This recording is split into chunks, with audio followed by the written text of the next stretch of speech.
আসসালামু আলাইকুম। প্রিয় দর্শক, আমরা দেশের সার্বিক পরিস্থিতি নিয়ে আজকে কথা বলবো।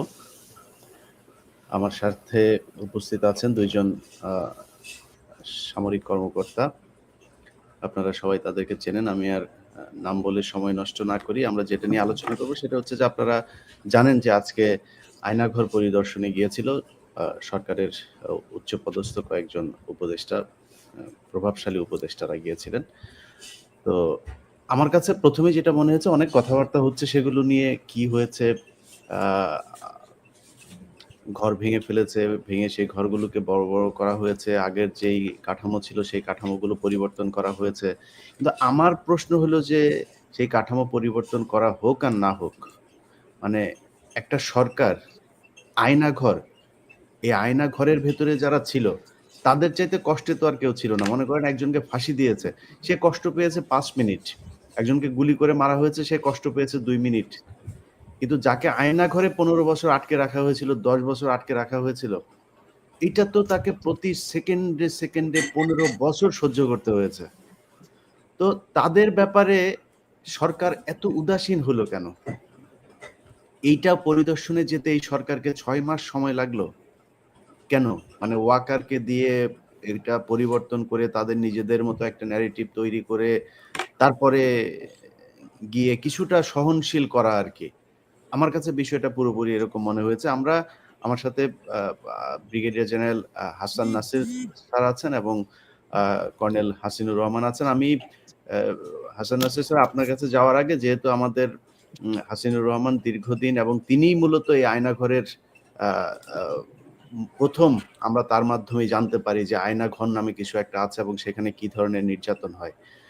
কর্নেল হাসিনুর, আমি যে কথাটা বলছিলাম যে ৬ মাস লাগলো কিনা এটা একটা প্রশ্ন। আরেকটা প্রশ্ন হচ্ছে যে আমরা বিভিন্ন পত্রিকা, টেলিভিশনে তাদের ভিডিওতে দেখলাম। আমার বাংলা এডিশনেও এটার নিউজটা হয়েছে।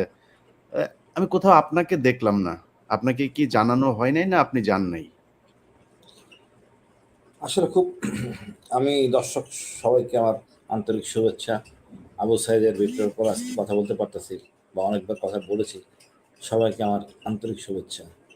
আমার কাছে খুব লজ্জা এবং বিব্রত বোধ লাগছে।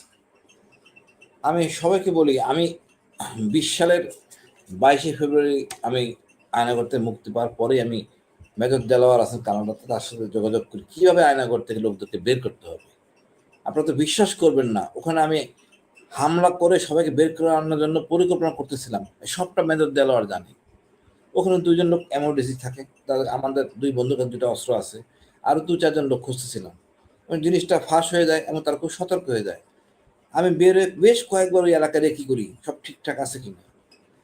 তারপরে আমি আল-জাজিরাকে আমি ২ বার আমি ইন্টারভিউ দেই। এটা প্রকাশ হয় নাই ২১ সালে।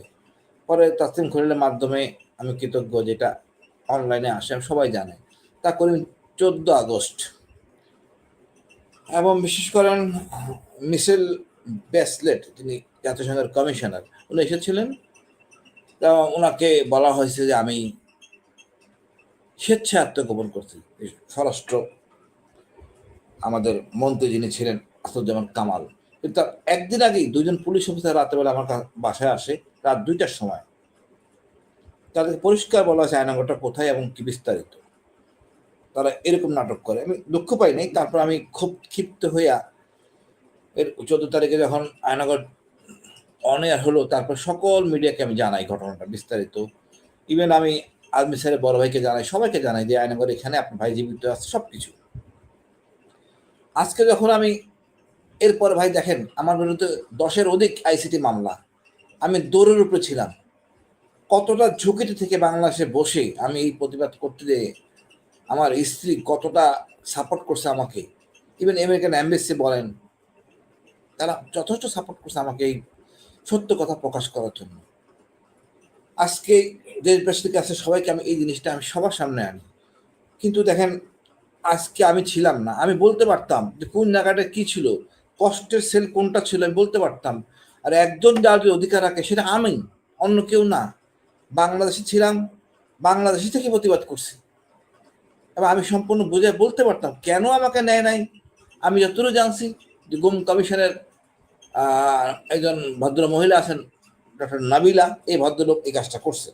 তার সাথে আমি গত রাতে কথা বলি 10টার সময়, এরকম কোনো ভিজিট আছে কিনা, উনি সত্যতা পরিষ্কার করে আমাকে বলেন নাই, তাহলে আমি হয়তো ইনফ্লুয়েন্স করতে পারতাম। অর্থাৎ উনি চান নাই আমি যাই, সত্য কথা। এই নাবিলার জন্য আমার যাওয়া হয় নাই। নাবিলা কিভাবে আমাকে বাদ দিয়ে অন্য কাউকে সিলেক্ট করলো আমি জানি না। এই গুম কমিশনকে আমি দায়িত্ব দিই। আমি সবাইকে বলি যে আপনারা এইটা মানে লজ্জার কথা। আমি আমি আমি সবাই বলে তুমি কই, আমি তো দেখেন আপনি কাকে নিছেন, ব্রিগেডিয়ার আজমিন, উনি সমুদয় পেনশন পাইছেন, ওনাকে বাই করার জন্য আমাদের এখানে আছেন ব্রিগেডিয়ার হাসান নাসির, উনি ফুটপাতে বসেছিলেন রাত 12টা পর্যন্ত ওনাকে বের করার জন্য। ব্রিগেডিয়ার হাসান নাসির ফুটপাতে বসেছিলেন, ওনার মতো লোক ফুটপাতে বসা অন্য একটা ব্রিগেডিয়ার বসা রাত দিন পার্থক্য আছে ভাই, এটা বোঝানো যাবে না। মারুজ্জামান ছিল, তাইলেও মানতাম, কিন্তু নিয়ে গেছেন কাকে, ব্রিগেডিয়ার আজমিকে। উনি ছিলেন এসি রুমে, উনি যখন তখন বিরিয়ানি খেতে পারতেন, তো বিরিয়ানি খাওয়া লোককে নিয়ে গেছেন, পেনশন সব দেওয়া হয়েছে তাকে। তো উনি এটাই তো চাইছে মনে হয় সরকার, এভাবে হোক, আয়নাগরে বিরিয়ানি খাওয়া হয়, এই লোককে নেওয়া হয়েছে ওখানে। আমি যে ছিলাম, আমি 1.5 ফুট একটা গামছা এটা 5-7 জনে ব্যবহার করতাম, কি বিশ্রী একটা অবস্থা। আমাদের টুথব্রাশ ছিল না, আমার টুথব্রাশ আরেকজন ব্যবহার করতো, আমি আর এই টুথব্রাশ ব্যবহারই করি নাই। আমি আঙুল দিয়ে মাঝে মাঝে ব্রাশ করতাম, ওই আপনার পেস্ট পাউডার মানে পেস্টের গুঁড়া দিয়ে। কি কষ্টে আমাদের জীবন গেছে। আমাদের কথা আপনার শোনেন নাই, নিয়ে গেছেন কার, আদমিকে নিছেন, আরমানকে নিছেন।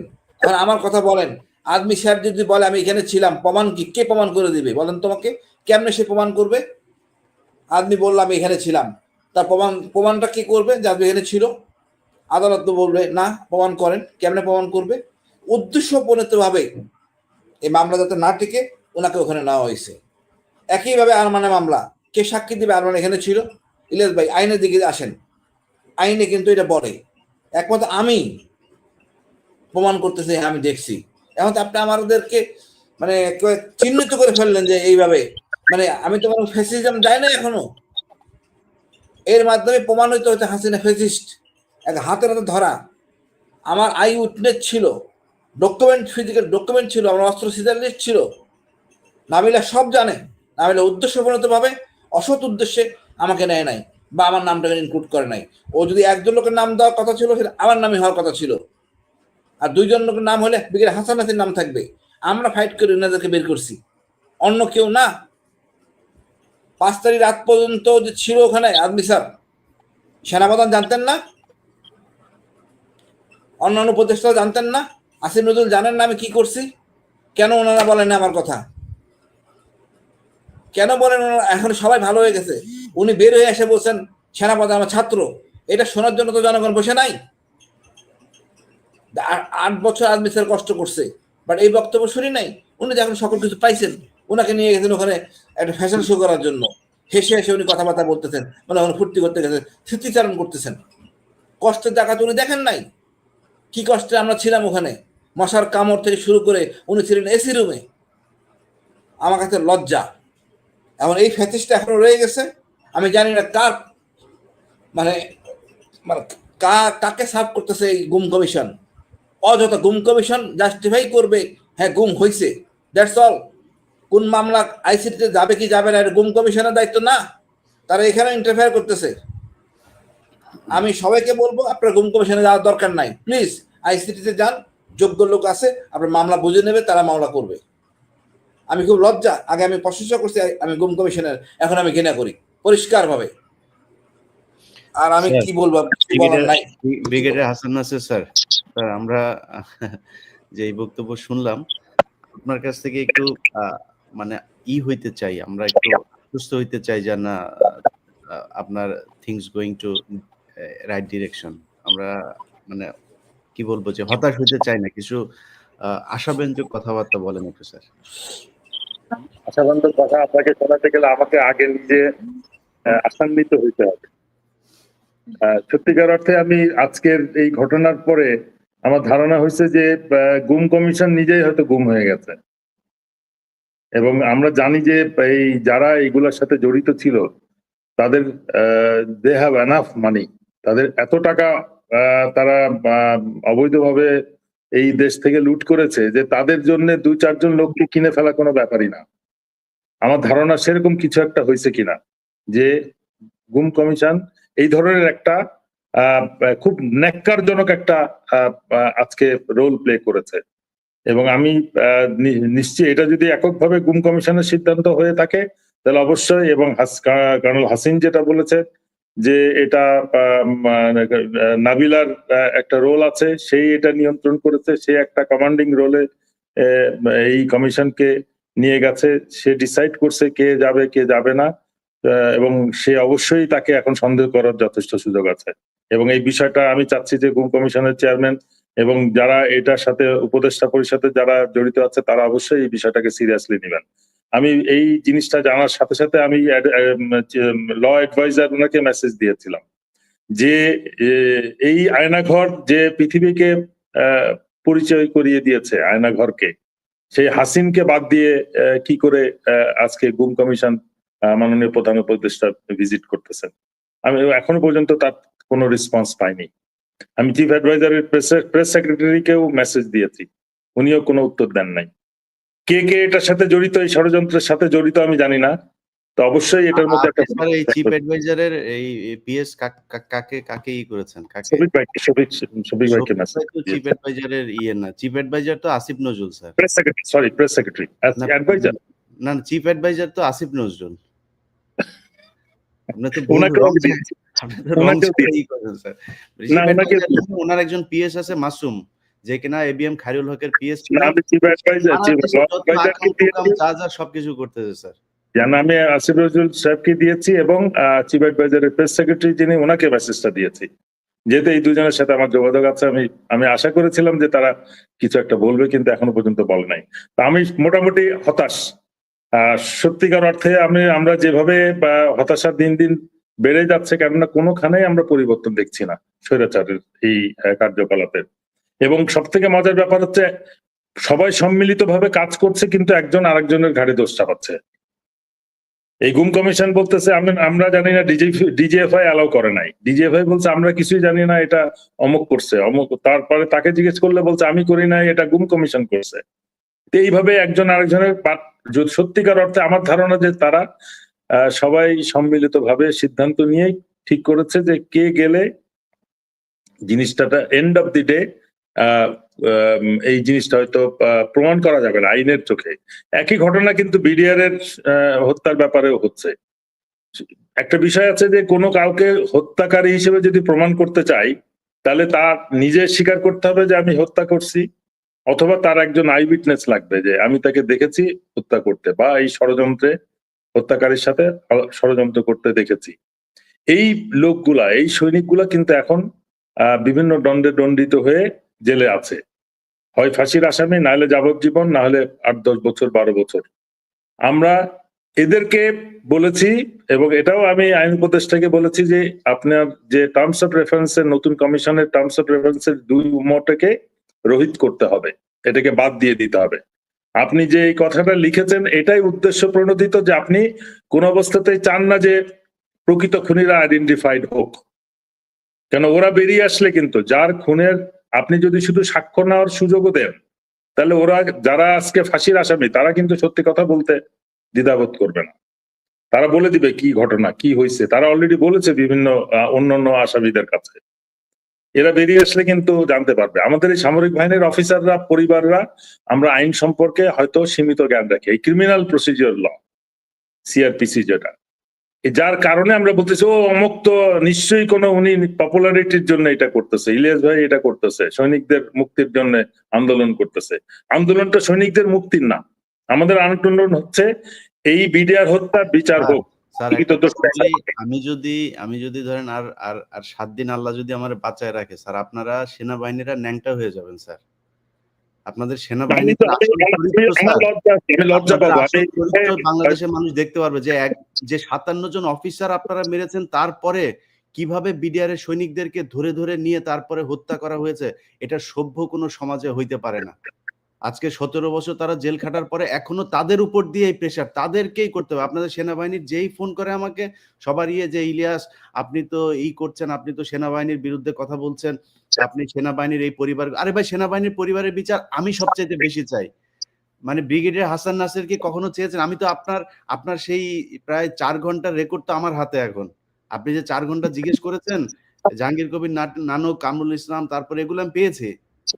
আপনার যে কোয়েশ্চেন, সেই কোয়েশ্চেনে বোঝা যাচ্ছিল যে আপনি ঠিক কোয়েশ্চেনটা ঠিকই করছেন, কিন্তু আপনি যে প্রচন্ড হতাশ, ওদের যে কিছু করা যাবে না, ওদের কাছে যে আপনি খুব দুর্বল, এটাও বোঝা যাচ্ছিল। সে ৪ ঘন্টার পুরো রেকর্ড কিন্তু আমি হাতে পেয়েছি। এগুলো আস্তে, আস্তে সব সারবো। এই ২-৪ দিনের ভেতরেই শুরু হবে এটা নিয়ে অভিযান। তো আমার এই জিনিসগুলো যখন সামনে আসবে, তখন আপনারা সেনাবাহিনীরা বাঁচবেন কেমনে বলেন? আপনারা এখন বাঁচাইতে যাচ্ছেন। এই যে ৪৪ ব্যাটালিয়নের আপনার শামস আইসা সে মিডিয়ার সামনে তখন শেখ হাসিনা যদি নাকি এই সাধারণ ক্ষমা ঘোষণা করতো, আরো অনেকে মারা যেত। আরে বেটা, মেরে তো ফেলেছেই, তোরা আর কি মারবে? এরপরে আর কাদের মারবে? এরপর নাম হয়েছিল টনিক শামস। টনিক শামস। এটা আপনাদের সেনাবাহিনীর ভেতরের ভাষা আর কি। তা আমরা যেই শামসকে চিনি, তাকে তো সুন্দরভাবে দেশের বাইরে পাঠিয়ে দেওয়া হয়েছে। এখন পর্যন্ত মইনুল কায়েস আছে, ওই ইমরান ইবনে রৌফ আছে, চাকরিতে সব বেশিরভাগই এখনো পর্যন্ত চাকরি করে যাচ্ছে।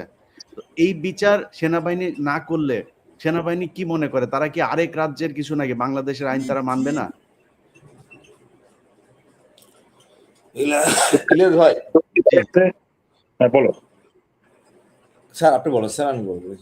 না, আমি সত্যিকার অর্থে জনগণের যে কালচারটা আমাদের চেঞ্জ করতে হবে, যে জনগণের ট্যাক্সের টাকায় সশস্ত্র বাহিনীকে পালা হয়, গড়ে তোলা হয়। সুতরাং এই সশস্ত্র বাহিনীর যা কিছু হবে সেটার জবাবদিহি জনগণের কাছে করতে হবে। জনগণকে জানতে হবে যে আমি যে ট্যাক্স দিয়ে টাকা দিয়ে তোমাকে বেতন দিচ্ছি, তোমার অস্ত্র কিনে দিচ্ছি, এই অস্ত্র দিয়ে বা এই বেতনের টাকায় তুমি সুশিক্ষিত বা দেশের প্রতিরক্ষার জন্য যথেষ্ট যোগ্যতা অর্জন করছো কিনা, তোমার অস্ত্র কাজ করে কিনা। আমি আপনাকে মানে অফিসিয়ালি বলতে পারবো না, বাট আমার কাছে একটা তথ্য এসেছে যে সত্যিকার অর্থে বাংলাদেশ নৌবাহিনীর যত জাহাজ আছে আগামী 10 বছরের মধ্যে এটা সম্পূর্ণ অকার্যকর হয়ে যাবে। এটা জাস্ট শুধু ভাসমান নৌকা হয়ে যাবে। এটা এক্সটেন্ডেড লাইফ পর্যন্ত এই 2-1টা ডাইউ ছাড়া নতুন যেগুলো আছে। তো এই অবস্থা যদি হয়, তাহলে তো আমাদেরকে জানতে হবে যে আমরা একটা সেরিমোনিয়াল বাহিনী নাকি সত্যিকার অর্থে যুদ্ধে মানে অংশগ্রহণ করে জয়লাভ করার জন্য বা একটা অবস্থানে আমাদেরকে প্রতিরক্ষা ব্যবস্থা নিশ্চিত করার জন্য আমরা এই বাহিনী থেকে পাচ্ছি। এই জিনিসটা তো আমরা নিশ্চিত না যে আমাদের বাহিনী তাদের দেওয়া দায়িত্ব পালনে সক্ষম কিনা। কথা শোনা যাচ্ছে? ও সরি স্যার, কালকে আমি একটা তথ্য পেলাম। ডিজিএফআই এর স্যার কর্নেল মোহাম্মদ আলী কে চেনেন? আমি চিনি না। আচ্ছা, মেজর তানভীর কে চেনেন? এনএসআই তে আছেন, 64 লং কোর্সের। না, হাসিন চিনতে পারে, অনেক জুনিয়র আমাদের। হ্যাঁ আচ্ছা স্যার, এরা দুইজন এখন আলেমদের যে হচ্ছে, এই যে বিভিন্ন শেখ হাসিনার যে নাটক সাজিয়ে যেসব জঙ্গি মামলা টামলা দিয়ে গিয়েছে, উদিচি, ছায়ানট, এগুলো, এই মামলাগুলোকে তারা এখন বিশাল মামলা হিসাবে দেখানোর চেষ্টা করছে। এবং ওই মামলাতে যারা আটক তাদের আপনার বিচারক, এই যে সন্ত্রাস দমন ট্রাইব্যুনালের বর্তমান বিচারক আব্দুল হালিম, এই ব্যক্তি জামিন দিচ্ছে না। সে নানান কিছু করে ঘুরায় পেঁচায় তারপর তাদেরকে ভেতরে রাখার চেষ্টা করছে। জামিন যাদের হচ্ছে অন্যান্য বিচারক, অন্যান্য মাধ্যমে, সেগুলো আবার এই যে মেজর তানভীর আর হচ্ছে DGFI colonel Mohammad Ali, NSI তে আছেন, আটকায় দেওয়া হচ্ছে। এই দুইজন, আমি নাম সহ বললাম, তাদের ফোন নাম্বারটাও চাইলে এখন দিয়ে দিতে পারি, কিন্তু এটা করা ঠিক হবে না। তো আমি আপনাদেরকে বলবো, এটা সেই বাংলাদেশ না যে সেনাবাহিনীর আগে যেরকম একদম হাসিনার সেনাপ্রধান থেকে সবার করবেন, কেউ কথা বলতে পারতো না, সেই জায়গায় সেনাবাহিনী না। এখন মানুষ কথা বলতে পারে, আপনারা কিন্তু বিপদে পড়বেন। যারা এখনো পর্যন্ত আলেমদেরকে, শেখ হাসিনার সময়ে ছাত্র দলের যেসব কর্মীরা শেখ হাসিনার বিরুদ্ধে পোস্ট করার কারণে জেলখানা আছে, তারা এখনো পর্যন্ত জেলে। টোটাল প্রায় 5,000 এখনো মানুষ জেলে আছে। বিএনপি, জামায়াত এবং এই হেফাজত সহ সাধারণ মানুষ যারা কিনা শেখ হাসিনার বিরুদ্ধে পোস্ট করতো, কথা বলতো, তো তাদেরকে খুব দ্রুত ছাড়তে হবে। আমরা মার্চের 10 তারিখ পর্যন্ত একটা আলটিমেটাম দিয়েছি, সেটা যদি না হয় তাহলে কিন্তু হুজুরদের দিয়ে কিন্তু মাঠে নামাই দেব। তখন দেশের পরিস্থিতি আন্তর্জাতিক জঙ্গি নাটক এটা কমিশন করতে হবে, সবাইকে ছাড়তে হবে। এবং এদেরকে দণ্ডিত করতে হবে। এই বিচারক দণ্ড দিচ্ছে তাদেরকে বিচার আওতায় আনতে হবে। দেশটা কারো বাবার মূল্য না, যার তারা জঙ্গি বানায় ফেলবে, যার তারা জেলে পাঠিয়ে দিবেন। আপনি দেখি নাই যে ডান্ডা বেড়ি লাগায় নিয়ে এসেন এই লোকদেরকে, কি কষ্ট দেন নাই আপনারা? এখন আইসিটিতে জিয়া সাহেব ফুর্তি করে ছুট পড়ে আসেন সাক্ষী দিতে, এমনটা কথা ছিল না? আমাকে যখন এরা গুম করেন তখন তো আমাকে এভাবে রাখেন নাই, ফলোরে রাখছিলেন। আমরা এখন আমরা এই কথা আমি আজকে খুব ক্ষিপ্ত হয়ে আমি উপদেষ্টাকে বলছি, স্যার ছিলেন সামনে, মইনুল আহমেদের সরকারকে যেটা বলছিলাম আমরা, ঘৃণিত সরকার, এই সরকার যে বলি ওয়াকারের সরকার, ভুল হবে না। কেন অলরেডি ইকবাল করিম ভুইয়া যেন আকবর বলে দিয়েছেন, ওনারা সিলেক্ট করছেন। সুতরাং জিনিসটা পরিষ্কার, আমরা কাকে সার্ভ করতেছি, এই টিম না বি টিম, এটা আওয়ামী লীগের বি টিম। তো আমাদের কত সোচ্চার হইতে হবে আবার, স্ট্যান্ডার্ড বিপ্লব, অসহমত বিপ্লব, এছাড়া উপায় নাই। কারণ আমরা দেখতেছি না কাজ হচ্ছে না। এতদিন লাগবে কেন প্রধান উপদেষ্টা আসতে আমাদের গুমের ঘর দেখতে? আচ্ছা কর্নেল হাসিন, তারপরে আমরা ভাই আবেদন করছি, প্রধান উপদেষ্টা কোনো খবর নাই। কর্নেল হাসিন স্যার, আমি স্যার একটা কোশ্চেন করি। আজকে যেটা দেখলাম আমরা, এটা আপনি যখন ছিলেন, মানে এই জায়গাগুলো তো আপনার পরিচিত, এর কাঠামোগত কোনো পরিবর্তন হয়েছে?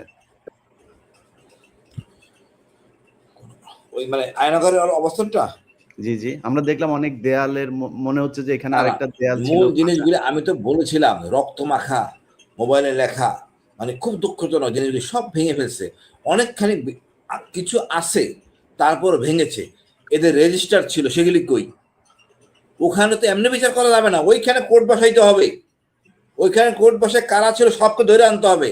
এতদিন নরম ছিলাম, ভদ্র ছিলাম, আজকের আচরণ, এটা নাবিলার হোক আর গোয়েন্দার হোক, কোনো ছাড় নাই।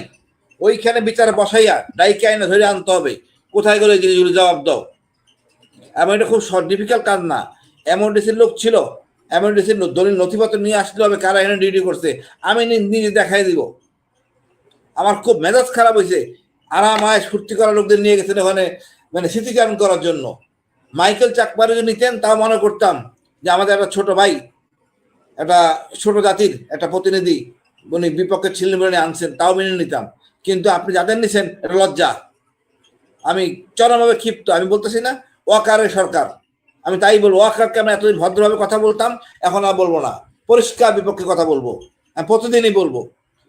ততক্ষণ পর্যন্ত বহুদিন ধরে বলতেছিলাম আমি যে হাসান আসিফের কথা বলেন। আজকে 1.5 মাস লাগছে ওনাদের কথা বলতে, এই বিষয়টা নিয়ে আলোচনা করতে। ওনারা নিজেদের কি মনে করেন, আইনের ঊর্ধ্বে নাকি না? দেশে একটা আইন আছে। একটা জিনিস ইলিয়াস ভাই বলি, এই যে অফিসারদের ওয়ারেন্ট হয়েছে আজকে 12 তারিখ, যোগদান করে নাই, তাদের অবর্তমানে যে বিচার হয়, তারা নিজেরা বলতে পারবে না কখনো জামিনের অপরাধ, তো তারা হাজির হয় নাই। সেনাপ্রধান তারা রক্ষা করতে পারবে না, এবং তাদের অবর্তমানে বিচার হওয়ার ব্যবস্থা করতেছে সেনাপ্রধান। সেনাপ্রধান ভুলে গেছেন বিএনপি সরকারের সময় বিএনপির আইজিপি এক ওই সার্জেনের সিলেট না দেওয়ার জন্য আইজিপি বাড়ি চলে গেছে। স্যার মনে আছে আপনার? স্যার এক ট্রাফিক সার্জেন সেলুট দেয় নাই, আইজিপি বাড়ি চলে গেছে বিএনপি সরকারের সময়, বিএনপির আইজিপি। আর এটা তো গুম খুন, চরম মারাত্মক অবস্থা।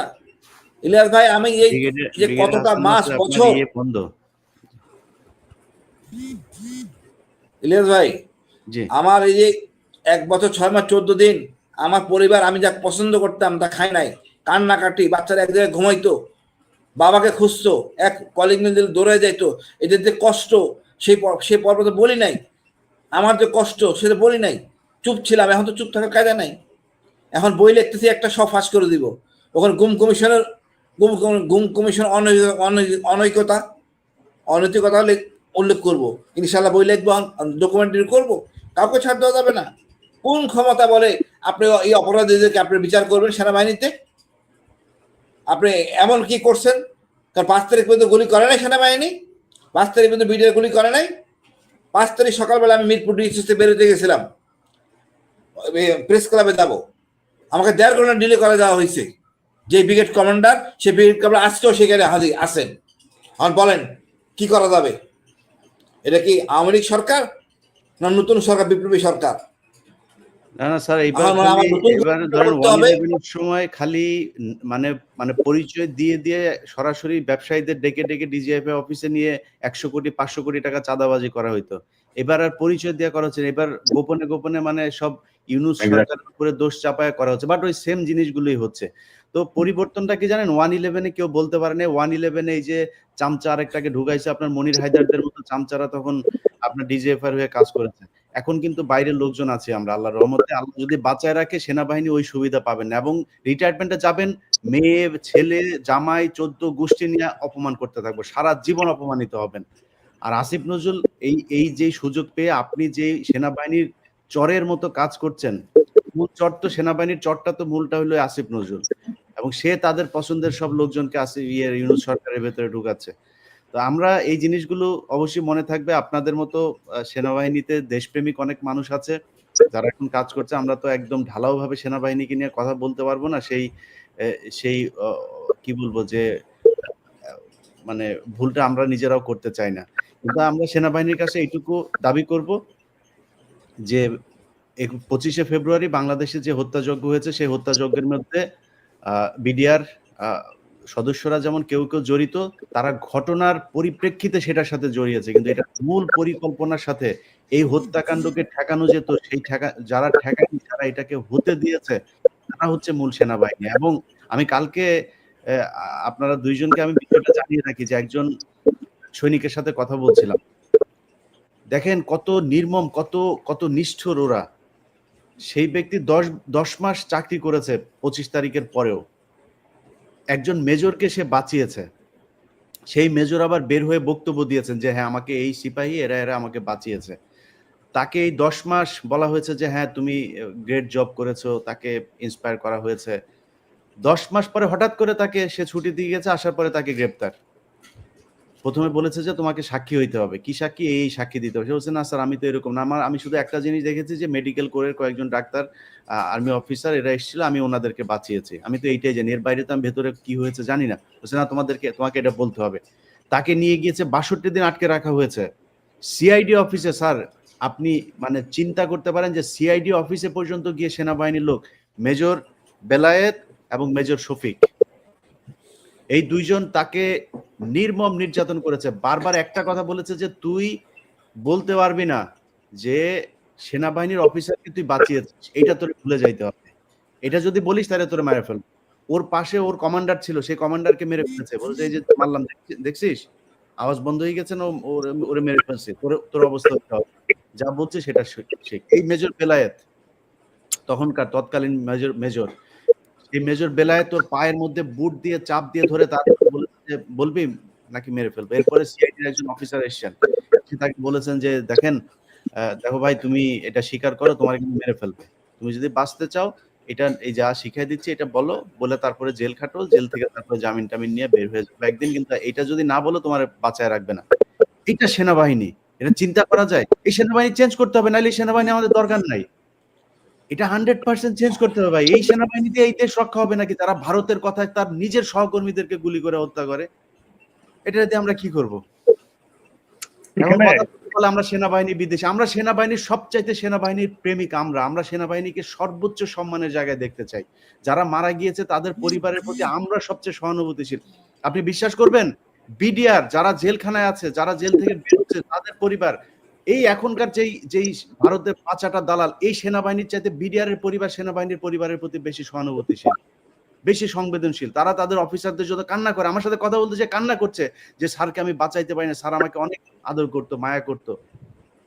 এই হচ্ছে সেনাবাহিনী। আর এই সেনাবাহিনীর শহীদ পরিবারের একাংশকে এজেন্সি কিনে ফেলছে, তাদেরকে দিয়ে অ্যাসোসিয়েশন করতেছে, তাদেরকে দিয়ে এই বিডিআর এর যারা নিরীহ সৈনিক, যারা অপরাধ করে নাই, প্রমাণ হয়েছে, তারা 16 বছর জেল খাটার পরেও তাদের মুক্তির জন্য কেন কথা বললাম, আপনাকেও এটার জন্য দোষারোপ করছে, আমাকে হাসিনকেও দায়ী করা হচ্ছে যে আমাদের নিশ্চয়ই কোনো আল্টেরিয়ার মোটিভ আছে যে জন্য আমরা সৈনিকদের পক্ষে কথা বলছি। বাট আমাদের কথা বলার উদ্দেশ্য হচ্ছে যে কেউ নিরপরাধ প্রমাণিত হবে তাকে অবশ্যই ছাড়তে হবে। আইনে যদি তার মুক্তি অ্যালাউ করে তাহলে তাকে বাইরে বেরিয়ে আসতে হবে। যে সত্যিকার খুনি তাকে আমরা প্লেনে চড়িয়ে সুন্দর করে বিদায় দিলাম, এখন যারা আশেপাশে ছিল ছাগলের 3 নাম্বার বাচ্চাগুলোকে নিয়ে আমি ফাঁসির আসামি বানাইছি। এটা তো হইতে পারে। স্যার আমি একটা কথা বলি, বলো। এই যে নুরুল ইসলাম সাহেব মারা গেলেন, উনি আমার সুবিধার ছিলেন। গফরুল মল্লিক আমার সুবিধার ছিলেন, দুজনে আমার খুব ভালো, মানে বেস্ট পসিবল এসিয়াতে এই দুজনকে। নুরুল ইসলাম সরাসরি পক্ষে নেওয়ার জন্য সেনাবাহিনী উনি মারা গেছেন। গফরুল মল্লিক তার বাসাকে যে একটা অফিসারকে রাখছেন। এখন আমরা কি হয়েছে, 4-5 জন সন্ত্রাসী বা ছিনতাইকারী যদি কোথাও ডাকাতি করে, 2 জন অ্যাক্টিভ থাকে, বাকি 3 জন থাকে বাঁচানোর জন্য। এবং যদি ধরে ফেলে তারা মারধর করে তাকে সেভ করে নিয়ে যায়। এখন যদি গফরুল মল্লিক তারা মারতেই চাইতো ওই অফিসারকে, বাসা নিয়ে তো রাখতো না, বাসা নিয়ে তো তার ব্রিগেডিং হইতে পারবে না।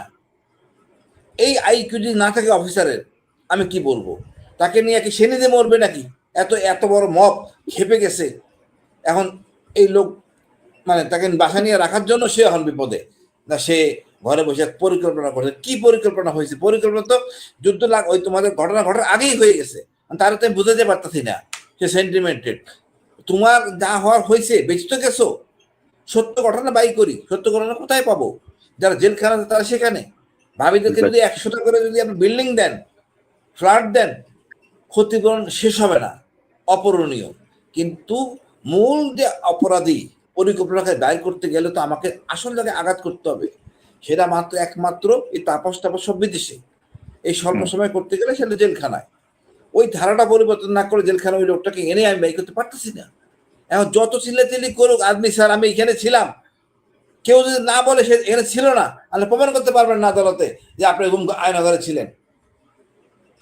স্যার বুঝতে পারছেন আমার কথাটা? অবশ্যই অবশ্যই। আর মানে একই কেস, আর বাকি যারা কাছে তার একই case. That should be I witness লাগবে, তাহলে ক্যাপিটাল পানিশমেন্ট হবে না। আজকে পরিকল্পিতভাবে আমাকে নেওয়া হয়নি ওখানে। যতই নয় সই করুক, আই এম ক্লিয়ার, কারণ তো ফৌজদারি কার্যবিধি ভালো বুঝি আমি। সেম বিডিআর কেসে স্যার আপনাকে ইলিয়াস ভাই, এই দেশে কি এমন কোন বিবেকবান নাই, সৎ মানে উপদেষ্টা পরিষদে কেউ নাই যে এই বিষয়টা রিয়েলাইজ করবে যে ষড়যন্ত্রটা কোথায় চলতেছে? আমরা এখন এই 6 মাস 7 মাস পরে আমাদেরকে এই ষড়যন্ত্রের মধ্যে পড়তে হবে যে এখনো পর্যন্ত আমরা প্রকৃত এই গুম খুনের মতো প্রতিশোধের মানে অপরাধের আমরা শাস্তি যাদের দিতে চাই তাদেরকে আমরা আইডেন্টিফাই করার জন্য এখন আইনের ফাঁক ফোকরের মধ্যে তাদেরকে রেখে দিচ্ছি। এটা কি গ্রহণযোগ্য হতে পারে? আর এখানে বলা হচ্ছে বিডিআর এর একই রকম ঘটনা। ওখানেও কিন্তু যদি সাক্ষী কেউ যদি না বলে যে হ্যাঁ আমি অমুককে দেখেছি, আমি রাজনৈতিক নেতৃবৃন্দ বা অমুক অফিসারকে দেখেছি, সে আলাপ করছে এই বিষয়টা নিয়ে, ততক্ষণ পর্যন্ত আমি সাক্ষী দিতে পারবো না, তাকে কোনো শাস্তির আওতায় নিতে পারবো না। অথচ সেই সাক্ষীগুলোকে আমরা জেলে রেখে আমি আইন করতেছি, টার্মস অফ রেফারেন্সে লিখতেছি যে এদেরকে জিজ্ঞাসাবাদের আওতায় আনবো।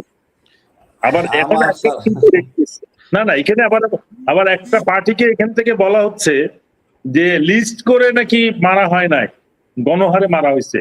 তাহলে কিছু অফিসারকে দেখা মাত্র গুলি করা হয়েছে, কিছু অফিসারকে ধরে নিয়ে কোয়ার্টার রাখা হয়েছে, কিছু অফিসারকে সৈনিক লাইনে নিয়ে রাখছে। এই সৈনিক লাইনে সৈনিকের বাসায় এরা কারা? They are part of the conspiracy. Colonel মুজিবকে ভুল করে মারা হয়েছে স্যার। আমি জানি না, তার উনি তো প্রথম বই আর কারোর কষ্ট দিতে চাই না, আমি ফ্যাক্ট বলছি। কাটিয়েছে তাদেরকে অবশ্যই সেকশন 31 এর আওতায় তাদেরকে বিচার করতে হবে। বাংলাদেশ আর্মি অ্যাক্ট সেকশন 31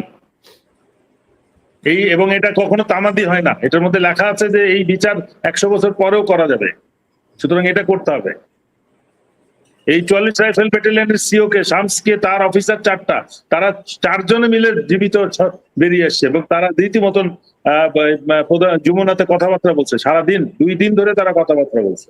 ওই সময়ের যে বক্তব্য, কর্নেল শামসের যে বক্তব্য, তিনি যে হাস্যরসাত্মক ভাবে বক্তব্য দিচ্ছেন, মনে হচ্ছে যেন মানে বিশাল একটা অ্যাচিভমেন্ট হয়ে গেছে। 57 জন অফিসার যে নাই, এটা তার মনে কোনো রিগ্রেশনও নাই, কোনো মানে স্যাডনেসও নাই, কোনো কিছুই নাই। সে এসে প্রধানমন্ত্রী বিরাট এক কাজ করেছেন, সাধারণ ক্ষমা ঘোষণা করে, এতে আমরা বেঁচে এসেছি, না হলে আমরা বাঁচতে পারতাম না।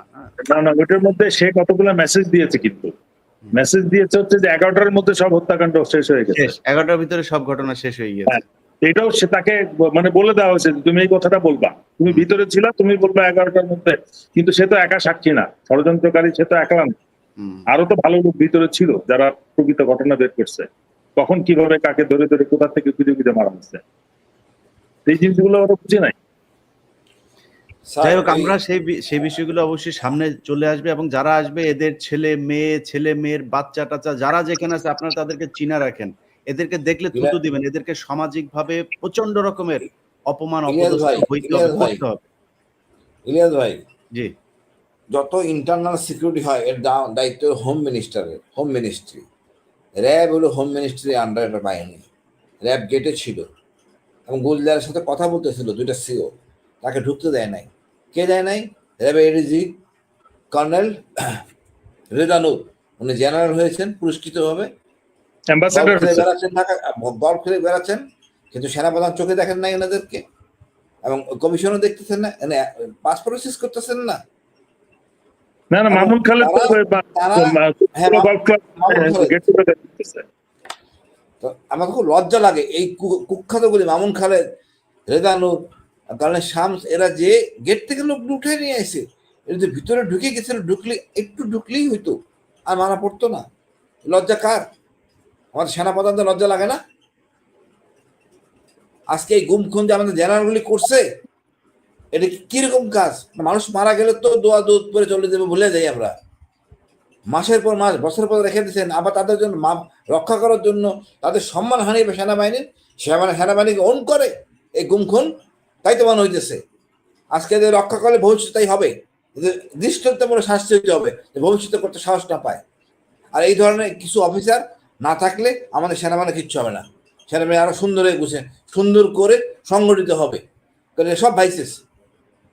স্যার, আমার কাছেও এই একই কথা, এই একই যে দেখেন আপনি যেভাবে করছেন, সেনাবাহিনীর এই অফিসাররা যদি এইভাবে আপনি বের করেন, তাহলে সেনাবাহিনীর মান সম্মান কি থাকবে? আমাদের যে সম্মান সেটা তো অক্ষুণ্ণ থাকবে না, বুঝছেন? এই ধরনের কথাবার্তা বলে। তো তারা কি এইসব চোর বাটপার নিয়ে তারপরে সেনাবাহিনীর সম্মান রাখতে চায়? এইভাবে সম্মান থাকবে? টুডে না না, টুমরো এরা তো আবার ওই একই কাজ করবে। ইলিয়াস ভাই, আমার বিরুদ্ধে একই অভিযোগ, আমি সেনাবাহিনীর সম্মান ক্ষুণ্ণ করছি। তা আমার একটাই প্রশ্ন, যে গুম খুনের সাথে জড়িত, যে বিভিন্ন দুর্নীতির সাথে জড়িত, যে নারী ঘটিত কেলেঙ্কারিতে একটা প্রতিষ্ঠানের প্রধান হিসেবে যে তার অফিসটাকে কলুষিত করছে, সে লজ্জিত হবে না আমি তার কথা প্রকাশ করলে সেনাবাহিনীর সম্মান ক্ষুণ্ণ হবে? না স্যার, আপনারা দুইজনই আমার খুব প্রিয় মানুষ, দেশের মানুষের কাছেও অত্যন্ত প্রিয় মানুষ। আপনাদের কাছে অনুরোধ থাকবে আপনারা একটু সাবধানে চলাফেরা করবেন, কারণ এদের হাত তো অনেক লম্বা। এরা চাইলে অনেক আপনি জানবেন কে করছে, অসুবিধা কিসের? না, এই কারণে এই প্রকাশ হওয়াতে সুবিধা। ধরেন আমাদের এই দেশে আমি কিন্তু মানে কর্নেল হাসিনুরকে কিন্তু আমি ভয়ঙ্কর রকমের সম্মান করি। ওনার প্রতি আমার কি সম্মান, আমি ওনার সামনাসামনি দেখাই না কোনোদিন। প্রচন্ড সম্মান করি। উনি প্রথম ব্যক্তি, ওনার যে সাহস, উনি প্রথম ব্যক্তি যে যত কথাই বলুক, যত সেনাবাহিনীর যত অফিসার যত কথা বলুক, উনি প্রথম ব্যক্তি যে কিনা এই গুম খুন, এই আয়নাঘরের কথা আনে, এবং এমন একটা সময় বলে যেই সময় কেউ এটা বলা মানে এটা মুখ দিয়ে উচ্চারণ করাই বিশাল আতঙ্কের মনে করতো। ওই সময় এটা ওনার বলার কারণে যে জিনিসটা হয়েছে, মানুষ জেনেছে ১ নাম্বার, ২ নাম্বার উনাকে কিন্তু আর গুম করতে পারে নাই। কারণ ওনাকে করলে কিন্তু তখন বুঝতো যে এই সরকারি করেছে, সেনাবাহিনী করেছে। হাসিনের আরেকটা গল্প বলি, ও নিজেও কখনো বলে নাই। হাসিনের কিন্তু বীর প্রতীক, সেনাবাহিনীর সর্বোচ্চ মানে কি শান্তিকালীন সময়ে যে খেতাব দেওয়া হয়েছে আজ পর্যন্ত, বীর প্রতীক আছে তার। পুলিশ র্যাবে থাকার তার এক্সট্রাঅর্ডিনারি সার্ভিসের জন্য প্রেসিডেন্ট মানে পুলিশ পদক রয়েছে, এবং রাইফেলস পদকও সে পেয়েছে। এবং সে আজকে আমাদের সামনে হাজির কেন জানেন? তার এই রাইফেল পদক গ্রহণের জন্য তার চিঠি গেছে চট্টগ্রাম, সে ছিল ময়মনসিংহ। সে যদি চট্টগ্রামে থাকতো অথবা চিঠি যদি ময়মনসিংহ যেত, আজকে আপনার ৫৮ জনের মধ্যে তাকে হিসাব করতে হইতো, আজকে গুমের গল্প কেউ জানতো না। হাসিন কি ঠিক? তার মানে প্ল্যানিংটা কত নিখুঁত ছিল, যে কাকে কাকে বিডিআরে নিতে হবে, এবং তাদেরকে এখন যদি কোনো শহীদ পরিবারের কেউ বলে যে লিস্ট করে মারা হয় নাই, আমার ঘেন্না হয় এগুলো শুনতে, যে কারা সৈনিক লাইনে ছিল। রেজানুর তো স্যার খালি রেজানুর তো খালি ভার্বাল অর্ডার নিয়ে আপনার র্যাবে যায়, তারপরে এই যে গুলজার স্যারকে ওখান থেকে পাঠিয়ে দিয়েছে বিডিআর এ তাহলে জোর করে। তাহলে তার ওই দিন অফিস করার কথাও না ওইখানে যায়, সে ঠিক আছে যাও, সমস্যা নেই, আমরা সব ওইটা দেখি। শুধু না, তার ইলিয়াস, মাত্র গুলজারের ইউনিফর্ম সময় দিছে। বানানো হচ্ছে বাইরের টেলার দিয়ে। নরমালি বিডিআর এ জয়েন করলে বিডিআর এর দর্জি আছে যে তার ইউনিফর্ম সেলাই করে, তাকে দরবারে হাজির থাকার এনশিওর করার জন্য তার ইউনিফর্ম বানানো হয়েছে বাইরের থেকে। এরকম আরো কয়েকজন অফিসার আছে যাদের ইউনিফর্ম বাইরের থেকে বানানো হয়েছে, এলআই স্যার একটা স্যার লিস্টে কেউ বাদ না পড়ে। 3 দিন সময় পাইছে স্যার, একটা তাহলে? ব্যাটালিয়নে এতদিন ছিলেন র্যাবে, 3 দিনে তাকে বের করে দেওয়া হয়েছে। এবং আমার না। সাথে কথা হচ্ছে রাতের বেলা যে তুমি আচ্ছা। ঢাকা আসো, তোমার না কথা আছে, জরুরি আসো। আমি ছুটি চাইছি ময়মনসিংহ থেকে, আবার তখন আমাকে ছুটি দেয় নাই স্যার। আল্লাহ বাঁচাইছে আমাকে, কি হবে স্যার? ইলিয়াস ভাই, আরেকটা জিনিস, মানে আপনার এটা মানে সেনা আইনের ব্যত্যয়, যেটা সেনাবাহিনীর নিয়ম হচ্ছে আপনি যদি ইউনিটের রেগুলার ইউনিটের বাইরে কোথাও চাকরি করেন, you have to come back to regular unit again. মানে তারপর অন্য জায়গায় তাহলে আর্মিতে ফেরত যাইতে হবে, তারপরে তাকে বিডিআর আসতে হবে। হুম। এরকম অনেকগুলো ঘটনা ঘটছে, র্যাব থেকে বিডিআর আসছে। এই জিনিসগুলোর ইনভেস্টিগেশন করলে যারা পোস্টিং করছে তাদেরকেও এই তদন্তের আওতায় আনতে হবে, কারা এই পরিকল্পিতভাবে এই অফিসার গুলোকে লিস্ট করে করে বিডিআর এ ঢুকাইছে। এটা কিন্তু শুধু মানে যারা ওই দিনের ইনভলভ তারা কিন্তু না, একটা পরিকল্পনার অংশ, একটা গ্রুপ ছিল এই আর্মিতে পোস্টিং যারা করে। না, এবং স্যার ঘটনার পর আমি যেটা মানে আমার এই অনুসন্ধানে যেটা বেরিয়েছে যে অনেক অফিসারকে ঘটনার পর খুব মানে যাদের বিরুদ্ধে প্রচন্ড রকমের অভিযোগ গুম খুনের, সেই ধরনের কিছু মানে দুর্ধর্ষ কিছু অফিসার, এদেরকে র্যাব 2, র্যাব 1 এবং র্যাব 10 এই জায়গাগুলোতে, এটা 2SC থেকে শুরু করে আপনার বড় বড় জায়গাগুলোতে বসানো হয়েছে, মেজর, লেফটেন্যান্ট কর্নেল এগুলোকে বসানো হয়েছে। এবং তারা, আমি বিডিআর এর সদস্যদের সাথে কথা বলে যেটা জানলাম, ওই অফিসাররা বিশেষ করে র্যাব 2 তে, র্যাব 1 এবং র্যাব 10 র্যাব 2 এর ব্যাপারে সবচাইতে বেশি অভিযোগ তাদের প্রচন্ড মারধর করা হয়েছে। এবং সকালে নিয়ে যাওয়া হয়তো জলজ্জান্ত একটা বিডিআর এর সৈনিককে, সন্ধ্যায় তার লাশ ফিরে আসতো, কেউ জানেও না। এরপরে কিন্তু এই ঘটনায় কিন্তু 150 বিডিআর এর সদস্যকে সময় ম্যাক্সিমাম হচ্ছে এটা। এই নিউজও কেউ করে না, কোনো পত্রিকা, টেলিভিশন, কোথাও এই নিউজ, এই সেনাবাহিনী এটা যেতেই দেয় না, এই নিউজ কোথাও বাইরে, এটা করা পাপ ছিল তখন। এই হচ্ছে স্যার অবস্থা। যাই হোক, আমার মনে হয় আল্লাহ একজন আছেন, আমরা নিয়মিত এই বিষয়গুলো নিয়ে আপনাদেরকে জানানোর চেষ্টা করব। নিশ্চয়ই আপনারা জানবেন, এখনো পর্যন্ত ওয়াকারদের মতো ভীতু কাপুরুষ এবং এই যে রেজানুরদের মতো সন্ত্রাসীরা সেনাবাহিনীতে যদিও ছিল, কিন্তু আমাদের এটাও মাথায় রাখতে হবে যে কর্নেল হাসিনুর এবং ব্রিগেডিয়ার জেনারেল হাসান নাসিরদের মতো দেশপ্রেমিক অফিসাররাও আছে। আমরা তো বাইরে আছি, ইনশাল্লাহ সেনাবাহিনীকে শুদ্ধ করতে হবে, এর কোনো বিকল্প নাই। যদি নাকি জোর করে হাসিনার মতো করতে, হাসিনা যেমন বলতো যে দেশের ভাবমূর্তি, আমরা আগে দেশের ভাবমূর্তি ক্ষুণ্ণ করি, আমরা আন্তর্জাতিক ভাবে বিভিন্ন জায়গায় যা দেশের বিরুদ্ধে এই প্রোপাগান্ডা চালাই, এই কাজটা এখন তারা করছে। কালকে একজনের বক্তব্য শুনলাম, সজীব ওয়াজেদ জয়ের, যদি এখন আপনি ফেসবুক পোস্ট দেখেন, সব ইংলিশ পোস্ট, বাংলায় উনি আর লেখেন না, সব ইংলিশে পোস্ট করেন। আর দেশে হচ্ছে এখন জঙ্গি টঙ্গিতে ভরে গেছে, এটা নাকি আফগানিস্তান হয়ে গেছে, এই দেশে ইসলামী জঙ্গিদের অত্যাচারে থাকতে পারছে না, এরকম একটা অবস্থা, সারা দুনিয়াকে এটাই জানাচ্ছেন উনি। তো আমেরিকান সিটিজেনের জন্য কি আসে যায়, বাংলাদেশে জঙ্গি থাকলো না কি থাকলো না, এখন ওনাদের প্রভু একমাত্র ওইটাই। কালকে ওই যে ওদের এক যারা হার্পিক মজুমদার বলে, হার্পিক মজুমদার ভারতের এক চ্যানেলে বলছে, সেই মহিলা প্রশ্ন করেছে যে আপনি বাঙালি, আমরা বাঙালিরা তো, আমাদের তো একটা আত্মমর্যাদা আছে। আচ্ছা, বাঙালিদের আছে, বাংলাদেশিদের নাই। বাংলাদেশিরা জীবনে কোনোদিন এদের কোনো আত্মমর্যাদা ছিল না, এখনো নাই। ওদের আসল চেহারা কিন্তু বের হয়ে যাচ্ছে। তো ওই একই ন্যারেটিভ সেনাবাহিনী দাঁড় করানোর চেষ্টা করছে যে তাদের ভাবমূর্তি নষ্ট করছেন আপনারা, কয়েকজন অফিসার আছেন, আপনারা হচ্ছে গিয়ে ভাবমূর্তি নষ্ট করছেন, আর ওনারা ভাবমূর্তি রক্ষা করার ইয়েতে আছেন, দায়িত্বে আছেন। ওনারা বিডিআর এর হত্যাকাণ্ডের বিচার করবে না। আচ্ছা, আমার একটা শেষ প্রশ্ন একটা আপনাদের কাছে, সেটা হচ্ছে যে বিডিআর এর যে শেষ শুনানিটা হইলো, এখানে একটা জামিন শুনানি হওয়ার কথা ছিল, সেটার আপনার শেষ হওয়ার আগে বললো যে আমরা 2-3 দিনের ভেতরে এই জামিন শুনানিটা করব। বলার পরে সবাই, বিডিআর এর লোকজন বাইরে ছিল, তারা সব চলে গেল। কয়েক ঘন্টা পরে বলা হলো যে এটা মার্চের 13 তারিখে হবে। মানে এটার কারণ কি? এটার কোনো কারণ আপনারা খুঁজে নিশ্চয়ই আপনাদের ২ জনের সাথেও বিডিআর এর সদস্যদের দেখেছে যে আপনাদের ব্যাপারে খুবই এ সম্মান তাদের। আপনাদের কাছেও এই বিচার নিশ্চয়ই নালিশ এসছে। মানে এটার কারণ কি স্যার একটু বলেন তো আপনারা ২ জন? হাসিন বলবা? স্যার আমি যতটুকু জানি বাধা আসতেছে, চাপ আসতেছে, আপনি জানেন তো স্যার, চাপ আসতেছে। এই ভাবিরা চাপ করতেছে, তাদের ধারণা সব মিডিয়া সৈনিক অপরাধী। ওই আবেগপ্রবণ হয়ে তো বিচার হয়, বিচার হয় আইনের মাধ্যমে, সাক্ষ্য আইনের মাধ্যমে বিচার হয়। সাক্ষ্য আইনে ইচ্ছা মতো তো বিচার করে, হাতে না যেভাবে বিচার করতো সেইভাবে তো আমরা আদালত বিচার করতে পারে না। এখন আমাদের ওই একই অবস্থা হয়েছে, আমাদের ভিতর থেকে বলতেছে না ছেড়েন না, চাপ আছে। এগুলি তো আসলে আমি মনে করি এই জিনিস অন্য কোনো কারণ না। যদি আইন তাকে মুক্ত করে কেন তারা ছাড়বে না? এখন সরকার যদি এগুলো প্রশ্রয় দেয়, আমার কি করার আছে, কি বলার আছে, কিচ্ছু বলার নাই। সরকার দায়িত্ব সরকার নেবেন। আমাদের হোম স্বরাষ্ট্র উপদেষ্টা, আমি জানি না উনি কেন বুঝতে পারতেছেন না বা বোঝাচ্ছেন না।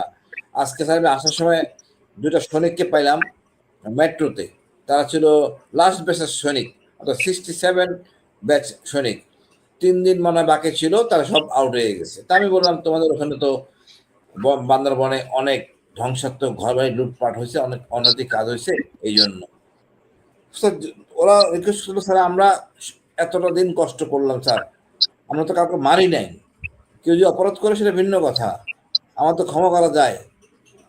আমি এখন ডিজিবিডিআর নাকি এগ্রি করছে, স্বরাষ্ট্র উপদেষ্টা উনি দেখবেন বলতেছে। আমার তো মনে হয় ক্ষমা করা যায়, অসুবিধা কোথায়? ট্রেনিং প্রাপ্ত লোক বাইরে বাইরে না ঘুরে যদি ট্রেনিং করে, আমাদের জয়েন করে বা অন্য কোথাও যদি থাকে, খারাপ না তো। তারা তো সরাসরি ওই যে অপরাধগুলি সে অপরাধগুলি করে নাই। আপনি তো রিক্রুট তো করার কথাও না।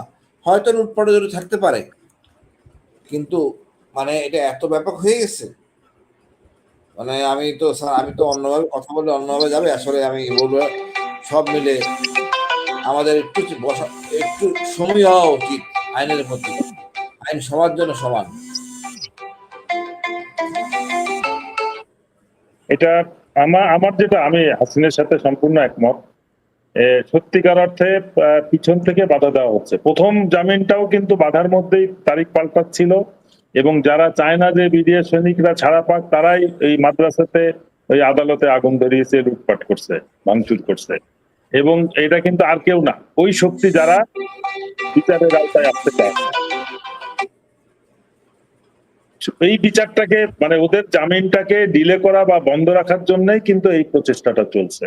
তারপরে যে কোনো কারণে হোক, যেহেতু তারা শহীদ মিনারে অবস্থান নিয়ে একটা পরিস্থিতি সৃষ্টি হওয়ার, আপনার অবদান প্লাস তাদের অবদান, আমরাও একটু ভয়েস রেজ করছি, যার পরিপ্রেক্ষিতে ওই সিদ্ধান্তটা মানে ওভারকাম করা সম্ভব হয়েছে, পরিবর্তন করা সম্ভব হয়েছে, যে না তাদেরকে জামিন দিতে হবে। এবং যখন এইটা বিষয়টা প্রধান উপদেষ্টার কানে গেছেন, তখন উনি বলেছেন যে পর্যায়ক্রমে যারা আইনের দৃষ্টিতে জামিনযোগ্য তাদেরকে জামিন দিতে হবে। এটাই কিন্তু আদেশ ওনার, clearance to the law adviser. এখন এর পরিপ্রেক্ষিতে কিছু হয়ে যদি আটকিয়ে যায়, তাহলে আমি মনে করি যে এটা law adviser and the agency and the invisible power যেটা চাচ্ছে না যে এরা ছাড়া পাক, এবং এরা ছাড়া পেলে কথা বললে যে আসলে প্রকৃত দোষীরা আরো কিছু আইডেন্টিফাইড হবে। এবং এগুলো করা হচ্ছে আনফরচুনেটলি কিছু শহীদ পরিবারকে ইনভলভ করে। এটা আমাদের জন্য কষ্টদায়ক। আমরা আমাদের কলিগের জন্য ফাইট করতেছি। আমার কিন্তু কোনো আত্মীয় নয়, আমার আমার আমার কোনো নিকট আত্মীয় না, কোনো ইয়েও না, আমার just a colleague. 57 of them died। তার সেই পরিপ্রেক্ষিতে এবং জাতীয় স্বাধীনতা সার্বভৌমত্বের প্রতি হুমকি স্বরূপ একটা ঘটনা ঘটছে, এটার আমরা একটা প্রতিকার চাচ্ছি। এটার সাথে মিলে এটার পরবর্তীতে যে ব্যাকলাশটা হয়েছে, যে ব্যাপক সংখ্যক অফিসারকে বের করা হয়েছে, আমি কিন্তু ওইগুলো গ্রুপকেও কিন্তু আমি হাসিন মিলে আমরা স্পন্সর করছি। বাট আনফরচুনেটলি আমরা দেখলাম এই যে 7 মাস হয়ে গেছে প্রায়, একজন অফিসারকেও বিন্দুমাত্র কোনো বেনিফিট দেওয়া হয় না, 2-1টা দালাল ছাড়া, এক্সপোজ দালাল, যাদের প্রকৃত অর্থে বেনিফিট পাওয়ার কথা না, তাদেরকে দেওয়া হচ্ছে। আর আমাদেরকে ট্যাগ করা হচ্ছে। আমি হাসিন মিলা আমরা সব ঠিক করলাম যে চলো আমরা তাহলে রাওয়াতে একটা প্রোগ্রাম করি, যেখানে এই সংস্কার বা এই অফিসারদের যাদের প্রতি অবিচার করা হয়েছে তাদের বিষয়টা নিয়ে আমরা সার্ভিং যারা বাধা দিচ্ছে বা যারা মনে করতেছে যে আমরা কাজ ঠিক করতেছি না, চলো আমরা একটা খোলামেলা আলাপ করি। এই আমরা 15 তারিখে ডেট দিয়েছি। হতাশ করার ব্যাপার কি, আমরা রাওয়াতে যখন হল বুক করতে গেছি তখন ছোট হল আমরা চাইছি যে 200 ক্যাপাসিটির, আমাদেরকে দিছে যেটা 1000 ক্যাপাসিটির, বলে যে এইটা নিতে হবে 1,20,000 টাকা। 1,20,000 টাকা মানে কি, আমি বুক করলে আমার ছেলে মেয়ের বিয়ের অনুষ্ঠানে বিয়োগ করলে আমি একটা কনসেশন পাবো, ওইটাও নাই। বলে আপনার ছেলে মেয়ের বিয়ে হইলে আপনি কনসেশন পাবেন, নাইলে আপনি you are booking like a civilian. তাহলে তাই নাকি 1,20,000 টাকা? এখন আমরা করতে পারি, বাট আমরা সাথে সাথে তখন সিদ্ধান্ত নিলাম না, আমরা তো সশস্ত্র বাহিনীর ভিতরে সমস্যাটা রাখতে চাই এবং তাদের সাথে খোলামেলা আলাপ করতে চাই যে আমরা যে অফিসারদের পক্ষে লড়তেছি তাদের কোনো যুক্তিসঙ্গত দাবি আছে কিনা, সশস্ত্র বাহিনীর সংস্কার প্রয়োজন আছে কিনা, আসেন আমরা সার্ভিং এবং রিটায়ার্ড মিলে বিষয়টা আলাপ করি। সেটাতে ডিজিএফআই আসতে পারে, এনএসআই আসতে পারে, আর্মি হেডকোয়ার্টারে যারা আমাদেরকে বাধা দিচ্ছে, বিভিন্ন রকম আমাদের বিরুদ্ধে অপপ্রচার করে ডিসক্রেডিট করতেছে, তাদেরকেও আমরা ইনভাইট করতে চাচ্ছি যে আসুক, এসে তোমরা বলো যে কেন সংস্কার প্রয়োজন না, বা কেন এই অফিসারদের দাবি যৌক্তিক কিনা। এই আমরা হাসিনের কেসটাই ধরি, একটা সার্ভিং অফিসারকে ধরে নিয়ে এসে জমটুপি পরে হ্যান্ডকাপ পরে মেজের মধ্যে ফেলে রাখলো। আর আমি এখন করতেছি কি, যাদের বিরুদ্ধে গুম, খুন, হত্যা, সব ধরনের অপরাধের অভিযোগ প্রায় নিশ্চিত, চক্ষুর সাক্ষী রয়েছে, তাদের জন্য আমি রিকোয়েস্ট করছি, এদের জন্য কি ক্যান্টনমেন্টে সাব জেল করা যায়? এরা কি এখান থেকে যে সাক্ষী দিতে পারে? যদি প্রমাণিত হয়, যখন কোর্টের রায় হবে তখন তারা জেলে যাবে। একজনকে কাস্টডিতে নেওয়া হয়েছে, উনি তো সুটকোট পরে আসেন সাক্ষী দিতে। আমরা এইগুলো দিয়ে জাতিকে কি মেসেজ দিচ্ছি? এই যে হাজার হাজার গুম খুন যাদের হইছে, এদের জন্য আমি কি মেসেজ দিচ্ছি? অথরিটি কি রেসপেক্ট তারা শো করবে এদের জন্য? যে আমরা এই পরিবর্তনটা কি শুধু হাসিনাকে উৎখাত করা, নাকি তার সাথে স্বৈরাচারী শক্তিকেও উৎখাত করা? আমরা কি করলাম, কি পেলাম? আমার এই প্রশ্নটা কিন্তু থাকছে সবার কাছে, আমার সার্ভিং কলিগদের প্রতি থাকছে, যে আমরা কোথার দিকে, কোন দিকে we are heading towards what. এবং সেনাবাহিনীর একটা বিরাট অংশ আছে, তারা আঙুল একেবারে কড়া ফেলে দিছে এই ফেসবুকের মানে গ্রুপের মধ্যে পোস্ট দিতে দিতে, যে সেনাবাহিনীর অবসরপ্রাপ্ত অনেক অফিসার মানে বিডিআর এর হত্যাকারীদের ছাড়ানোর জন্য ব্যস্ত হয়ে গেছে নিজেদের পপুলারিটির জন্য। এরা কিন্তু বাইরের রাস্তায় নামে না কখনো, এরা কখনো কথা বলে না, কিন্তু গ্রুপে গ্রুপে কিন্তু আঙুল একেবারে মানে রক্ত বাইর করে ফেলছে পোস্ট দিতে দিতে। এইগুলোর থেকে আমাদের বেরিয়ে আসতে হবে। আমাদের ভিতরে কাউকে কাউকে এবং প্রভোগ করে করে গ্রুপিং করে ফেলতেছে, এবং এই মিটিংটা আমরা করতে পারছি না। এখন আমি বলে আসছি আজকে যে আমরা যদি সত্যিকার অর্থে রাওয়া যদি কোঅপারেট না করে, আমরা প্রেস ক্লাবে যাবো আবার। রাওয়াতে প্রোগ্রাম করলে এটা সশস্ত্র বাহিনীর ইন্টারনাল বিষয় হচ্ছে, প্রেস ক্লাবে গেলে এটা কিন্তু জাতীয় বিষয় হয়ে যাবে। এই জিনিসটা আমরা বোঝাইতে পারছি না, যে আমরা চাচ্ছি সেপ্টেম্বর 1 তারিখ থেকে আমরা চাইছি যে এটা সশস্ত্র বাহিনীর ভিতরের বিষয় হিসেবে বিষয়টা সুরাহা করা হোক, কিন্তু সেটা ব্যর্থ হলাম, আজ পর্যন্ত ব্যর্থ হয়েছি।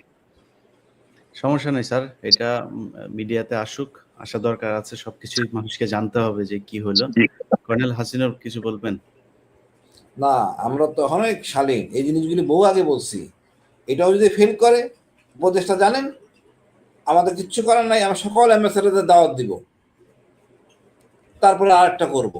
এই যে সম্মান দেখি কিভাবে থাকে, যদি সম্মান রক্ষা করতে না পারেন আমাদের কিছু করার নাই, পরিষ্কার। আপনারা তো আমাদের সম্মান দেখেন নাই, সৈনিক দিয়ে আমাকে মারছেন, ফেলে রাখছেন। আমি তো না, হাসিন প্রচুর লোককে কাজগুলি করছেন, আপনারা কি করেন নাই? এখন আপনারা এই এত আইন কানুন বাই করছেন, এটা মানা যাবে না। আপনাদের মঙ্গলের জন্য করতেছি, আপনার ক্ষতিগ্রস্ত না হন, আমার জন্য না।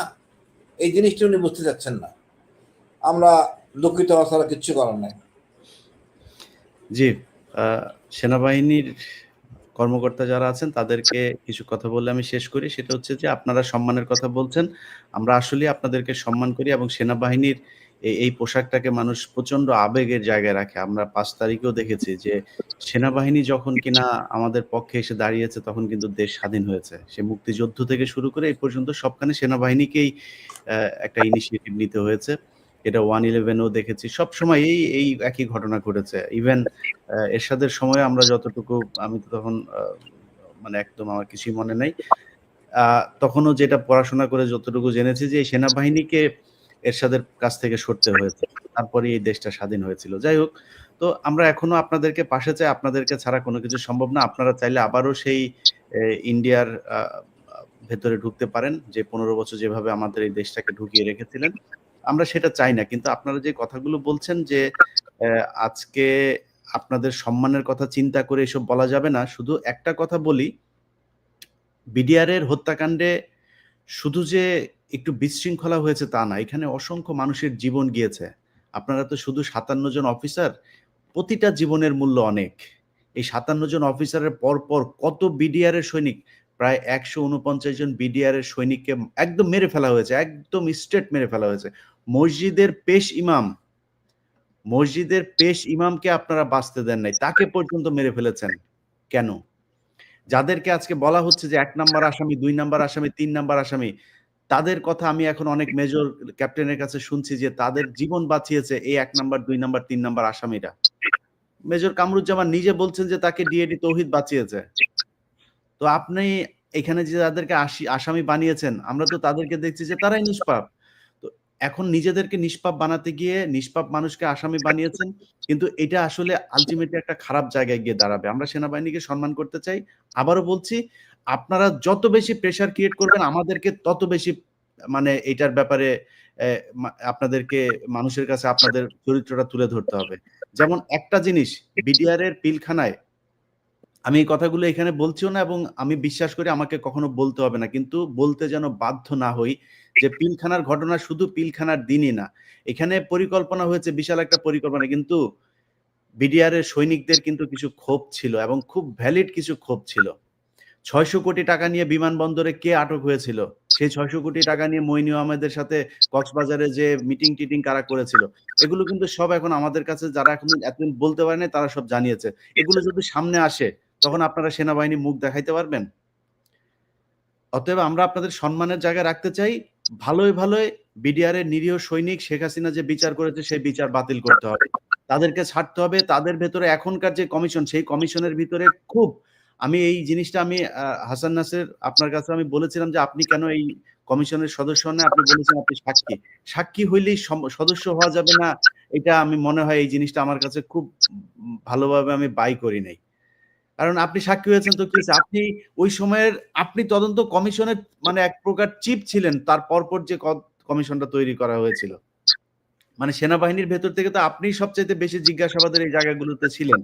আপনি তো জানেন কাকে জিজ্ঞাসাবাদ করতে হবে। আপনি সবকিছু জানেন। আপনার কোয়েশ্চেন গুলো তো আমি শুনেছি।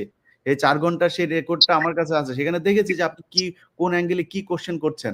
তো আপনি জানেন যে কারা এটার সাথে জড়িত, কোন কোয়েশ্চেন করতে হবে, কিভাবে এটা বের করতে হবে। আপনাকে ওখানে রাখা উচিত ছিল। দরকার নেই রাখার। কিন্তু আমি কমিশনে যারা আছেন তাদেরকে বলব, ফজলুর রহমান স্যার আপনাকে সহ, আপনি colonel Hasinur, brigadier general Hasan Naser সহ যারা এই ঘটনায় আসলেই বিচার চায়, তাদের সবসময় আপনার সাথে সংযুক্ত রাখবেন। তাদের সহায়তা চাবেন। তারা কি বলতে চায়, তার কোনো কোয়েশ্চেন থাকলে তাদের কাছে জানতে চায়েন। স্যার আপনি আমার কাছেও যদি কোনো কোয়েশ্চেন থাকে আমি আপনাকে সবকিছু প্রোভাইড করব। আমি শুধু আমার প্রোগ্রামটার অপেক্ষায় আছি। এটা দেওয়ার পরে আপনারা বুঝবেন যে আমার কাছে কি আছে। আমি সেগুলো আস্তে আপনাদেরকে দিতে থাকবো। তো সেনাবাহিনীর কাছে অনুরোধ, আপনারা এখান থেকে বাঁচতে পারবেন না। আপনারা যদি বাঁচাইতে চান, যারা বাঁচাইতে চাবেন তারাও কালার হবেন। পুরো সেনাবাহিনীকে কালার করবেন না। এই সন্ত্রাসী খুনি যারা ভারতের হয়ে কাজ করেছে তাদেরকে ভালো এখান থেকে সরাই দিবেন। বিডিআর এর নিরীহ যে জওয়ান আছে তাদেরকে মুক্ত করবেন। আপনাদের কমিশন যদি কাউকে মনে করে বিডিআর এর জওয়ান অপরাধী ছিল, তাদেরকে ফাঁসি দিয়ে দেন, আমাদের কোনো সমস্যা নাই। সেনাবাহিনীর পক্ষ থেকে আমাকে বারবার যে জিনিসটা বলা হয়, আমি বিডিআরদেরকে বাঁচানোর চেষ্টা করছি। আমি বিডিআরদেরকে একদম বাঁচানোর চেষ্টা করছি না। আমি চাই বিডিআর এর যারা অপরাধী ছিল, ইভেন সে কোনো খুন করে নাই কিন্তু সে পরিকল্পনার সাথে ছিল, আপনি তারও খুন করে ফেলেন। ফাঁসি না, তারে ক্রস ফায়ার দেন, একদম রাস্তায় দাঁড় করায় তারে ফায়ার করে মারা ফেলেন। আমার কোনো সমস্যা নাই। কিন্তু আপনারা যদি নাকি মনে করেন যে এদেরকে মেরে তারপরে আপনাদের অফিসারদেরকে বাঁচাতে চাইবেন, ওইটা মনে হয় এখন বাংলাদেশে সম্ভব না। আপনাদের সেনাবাহিনীর অফিসাররা ২ জন আমার সাথে বসে কথা বলছে। এই ওয়েতে, এই ভঙ্গিতে বাংলাদেশের সেনাবাহিনী কখনো সেনাবাহিনীর ব্যাপারে বাংলাদেশের ইতিহাসে কখনো কোনোদিন বলে নাই। এখন বলছে। অতএব সময়টা আপনাদের পক্ষে নাই। আপনারা যত চেষ্টা করবেন তত আপনাদের সমস্যা হবে। এটুকুই বলবো। আপনারা কিছু বললে আপনাদের কথা শুনে শেষ করব। ধন্যবাদ। আমরা চাচ্ছি যে প্রকৃত দোষীরা শাস্তি পাক। সেটা বিডিআর এর হত্যাকারী, তাদেরকেও শাস্তি দিতে হবে এবং গত 16 বছরে যারা গুম, খুন, হত্যা এবং দুর্নীতির সাথে জড়িত সেনাবাহিনীর মান সম্মানকে যারা ক্ষুণ্ণ করেছে, আমাদেরকে যারা ছোট করেছে, শেষে সশস্ত্র বাহিনীর সম্মানহানি যারা করেছে তাদেরকে শাস্তির আওতায় আনা হোক, এটা আমার দাবি। আমি সেনাবাহিনীর মান ক্ষুণ্ণ করছি না, আমি সেনাবাহিনীর সুনামটাকে ফিরিয়ে আনতে চাচ্ছি। ইলিয়াস ভাই, আমরা চরমভাবে অতিষ্ঠিত শেখ হাসিনার জন্য। উনি আজে বাজে বক্তৃতা দিয়ে যাচ্ছেন এবং ভারতে বহাল তবিয়তে আছেন। ভারতীয়রা যারা বাংলাদেশে আছেন তারা তো বহাল তবিয়ত থাকতে পারে না, তাদের জীবনটা একটু কষ্টকর করে ফেলি, তাদের বাসা ভাড়া না দেই এবং এই এমবেসিটা কোনো কাজ করতে না, ঘেরাও করার ব্যবস্থা করি। একটু চিন্তা ভাবনা করবেন যাতে তার প্রেশারে থাকে, হাসিনা যেন আবল তাবল না বলে। এটা দিয়ে আমি আমার বক্তব্য শেষ করছি। আচ্ছা, সব শেষ আমি একটা কথা বলতে ভুলে গিয়েছি। প্রিয় দর্শক, আপনাদেরকে একটা কর্নেল হাসিনুর কিছু বক্তব্য দিয়েছে, সেই বক্তব্যগুলো নিয়ে হয়তো আপনাদের অনেকের আমি দু একটা কমেন্টও পড়লাম। দেখেন, ব্রিগেডিয়ার আজমি সম্পর্কে যেটা বলা হয়েছে যে ওনাকে বিরিয়ানি খেতে দেওয়া হয়েছে, এই কথাগুলো কিন্তু কর্নেল হাসিনুরের না। এটা আমরা জনাব আজমির কাছ থেকেই শুনেছি যে উনি বলেছেন যে আমি যা যা খেতে চাইতাম আমাকে খাবার দেওয়া হতো, ওনার সাথে যথেষ্ট মানবিক আচরণ করা হতো। কিন্তু ব্রিগেডিয়ার আজমিকে মানে বিরিয়ানি নাই, পৃথিবীর সবচাইতে সুস্বাদু বেহেশত থেকেও যদি খাবার নিয়ে এসে একটা ঘরের ভেতরে 8 বছর 10 বছর আটকে রাখা হয়, তার কিন্তু মানসিক সমস্যা, এবং সেই সহানুভূতিটা কিন্তু কর্নেল হাসিনুরেরও আছে। এবং আপনারা জানেন যে কর্নেল হাসিনুর এই যে ব্রিগেডিয়ার আজমি সহ যারা বের হয়েছেন, এই বের হওয়ার পেছনেও কিন্তু কর্নেল হাসিনুরের অবদান আছে। এখানে অনেক সেনাবাহিনীর officer, brigadier general Hasan Nasir সহ অনেক অফিসার এটার পেছনে কাজ করেছেন। এমনকি আমি যতটুকু জানি যে মেজর দেলোয়ারও এটার সাথে কোনোভাবে সম্পৃক্ত ছিলেন। তো এই আমেরিকাতে আছেন অনেক অফিসার আছেন, কর্নেল মুস্তাফিজ, দেলোয়ার, মেজর জাকির, অনেক কর্মকর্তা, তারা সবাই ছিল। ওনারাও কিন্তু ব্রিগেডিয়ার আজমির ব্যাপারে অত্যন্ত সহানুভূতিশীল এবং তার প্রতি সম্মান আছে। কিন্তু আমি যেটা মনে করি যে ব্রিগেডিয়ার আজমি স্যার, উনি এখনো পর্যন্ত আসলে যেই মানসিক যে ট্রমাটা, সেখান থেকে উনি বের হয়ে আসতে পারেন নাই। ওনার যেই ধরনের আমি বলবো যে সরকারের কাছে আমার কাছে মনে হয়েছে যে ওনাকে কিছুটা সহজ হয়েছে ওনাকে নিজেদের আয়ত্তে আনতে, যেই কারণে ওনাকে নিয়ে যাওয়া হয়েছে এবং ওনাকে খুব বেশি প্যাট্রোনাইজ করা হচ্ছে। ওয়াকার এটা একটা নিয়েছে। ইলিয়াস ভাই, জি, মানে আমি বলতে চাচ্ছি যে কষ্টের মধ্যে জনগণ ছিল, এই কষ্টের কথা তো আদমি স্যার বলতে পারবে না। আমি বলছি ওই জায়গাটায় জি, না আমি অনেকদিন ছিলেন, অনেক কষ্ট ছিলেন, যে কষ্টের জায়গা তো আদমি স্যার দেখে নাই বা জানে না, এটা তো আমি জানি। এই কথাটা আমি বলতেছি, অন্য কিছু না। না কর্নেল হাসিনা এই কারণে আমি ছিলেন অনেক কষ্টে, অনেক ভালো অফিসার, আমার খুব প্রিয় অফিসার, অত কষ্টের জায়গায় ছাড় ছিলেন না। আমি জানি, আমার সাথে আপনার যখন পার্সোনালি যখন আমরা ফোনে কথা বলি, তখন আপনি কর্নেল কি বলি ব্রিগেডিয়ার আজমি সম্পর্কে আপনার যে সম্মান সেটা আমি দেখেছি। এই কারণে বিষয়টা পরিষ্কার করলাম। হয়তো যারা জামায়াত বিএনপি যারা করেন তাদের মধ্যে একটা কষ্ট তৈরি হইতে পারে যে কর্নেল হাসিনুর এইভাবে বললেন উনি বিরিয়ানি খেয়েছেন। আসলে ওনার ব্যাপারে ওনারও যথেষ্ট সম্মান আছে। এটা আপনাদেরকে এই ভুলটা ভাঙিয়ে নিলাম। যাক, আমরা দেশের মারুফজামানকে কিন্তু ফিজিক্যালি চরমভাবে টর্চার করা হয়েছে। সে আজকে তার অবস্থানে থেকেও সে অ্যাম্বাসেডর একজন, সে পর্যন্ত তাকে ডাকা হলো না। আমরা কিন্তু রীতিমতো অবাক হয়েছি যে সে কেন হাসিন এবং মারুফজামান দুইজন আসলেই কিন্তু অনেক বেশি তথ্য আজকে প্রধান উপদেষ্টা জানতে পারতেন। তার মানে এটার পিছনে পরিকল্পিতভাবে একটা শক্তি কাজ করছে, যেন সঠিক তথ্য প্রধান উপদেষ্টাকে না জানানো হয়। আসিফ নজরুল সরকার সেনাবাহিনীর সহায়তায় যেটা করছে, আসিফ নজরুল সরকার আপনারা বলতে চাই, সামনে অবস্থা আপনার জন্য বিএনপি থাপড়াবে, জামাত থাপড়াবে, পাবলিক তো আপনারা জেনে পায় ওইনে থাপড়াবে। সো খুব সাবধান আসিফ নজরুল, এখনো সময় আছে। জনগণ যা চায়, ফেসবুকে ছোটখাটো পোস্ট দিয়ে সহানুভূতি নিতে চায়, লাভ নাই। ফেসবুকে আপনি পোস্ট দিলে 90% মানুষ আপনারা এখন ধুইয়া ছাড়া দেয়। এটা দিয়ে পালস বুঝেন। 2 দিন পরে আমেরিকায় বাড়ি কিনতেছেন, আমেরিকায় এসে তারপরে থাকবেন সারা জীবন। আপনি আমেরিকায় সারা জীবন আরামে বসে থেকে খাওয়ার সুযোগ কই পেলেন, টাকা কই পেলেন? মানুষ এই কোশ্চেন রেজ করবে না? এই কোশ্চেনের জবাব আপনি কি দিবেন? সম্মান নিয়ে বাঁচতে পারবেন না সারা জীবন। এই জন্য আমরা চাই আপনারা জনগণের পালস বুঝেন, জনগণ কি চায় সেটা করেন। এই যেখানে যাকে দরকার তাকে নিয়ে যাইতে হবে, যেখানে যাকে কোশ্চেন করতে হবে তাকে নিয়ে যাইতে হবে। এটা না করে আপনি শাক দিয়ে মাছ ঢাকার চেষ্টা করবেন, এটা মনে হয় সম্ভব হবে না। কারণ ওয়াচ ডগের মতো আমরা কিন্তু এখনো পর্যন্ত বাইরে আছি, এবং বিশেষ করে বিডিআর এবং গুম হত্যা, এই যে এগুলো যে হয়েছে এটার ব্যাপারে আমি কর্নেল হাসিনুর এবং ব্রিগেডিয়ার জনাব হাসান নাসের আমরা প্রতি সপ্তাহে একবার চেষ্টা করব যে আপনাদেরকে আপডেট গুলো জানানোর, দেশের সার্বিক পরিস্থিতি নিয়ে কথা বলবো। এখানে হয়তো আরো অনেক গুরুত্বপূর্ণ ব্যক্তিরা মাঝে মধ্যে যুক্ত হবেন, তাদেরকে নিয়ে আমরা আপনাদেরকে সব শেষ যা হচ্ছে দেশের চলমান ঘটনা প্রবাহ নিয়ে জানানোর চেষ্টা করব। সবাই ভালো থাকবেন, আল্লাহ হাফেজ। আসসালামু আলাইকুম।